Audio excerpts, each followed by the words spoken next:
Lunettes de soleil, casquettes et bananes autour de la taille, il y a comme un air de vacances. Mais ne vous y trompez pas, il s'agit bel et bien pour tous d'un séjour pédagogique.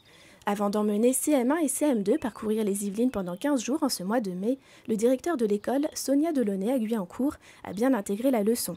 Partir en classe découverte, c'est faire la classe autrement. Sciences, géographie, histoire, mais aussi sport et culture étaient donc du voyage autour d'un fil conducteur, l'eau.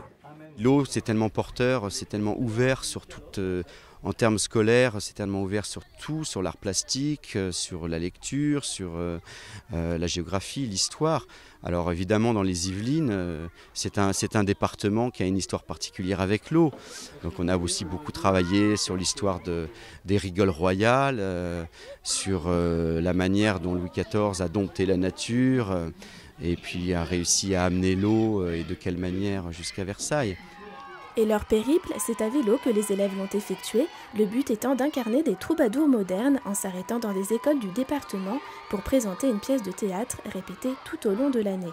Au total, les écoliers auront effectué 270 km à vélo pendant ces 15 jours. Avant, j'étais pas un pro du vélo, je savais pas beaucoup faire du vélo, donc là j'ai appris le vélo. J'aime beaucoup le vélo et j'adore la nature aussi, donc j'adore ça.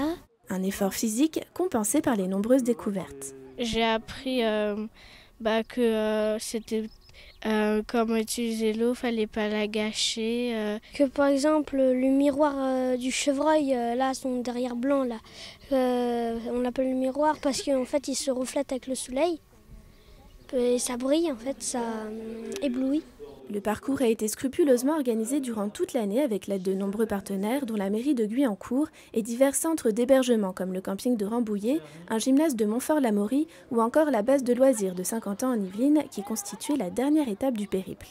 Les élèves y ont dormi dans des tipis, mais rien ne vaut le confort de la maison. Après 2 semaines d'absence, les enfants ont enfin pu retrouver leurs parents. Mais contente de le retrouver, mais j'étais très contente qu'il participe à cette aventure, parce que c'était vraiment une aventure. Une véritable aventure humaine, donc, le directeur a lui-même reconnu qu'il avait trouvé ses élèves mûris. On les a vus vraiment évoluer. Et après, ça reste des enfants, donc ils sont parfois émerveillés, parfois fatigués, parfois attentifs, parfois un peu moins. Mais dans l'ensemble, ils ont vraiment été à la hauteur du projet.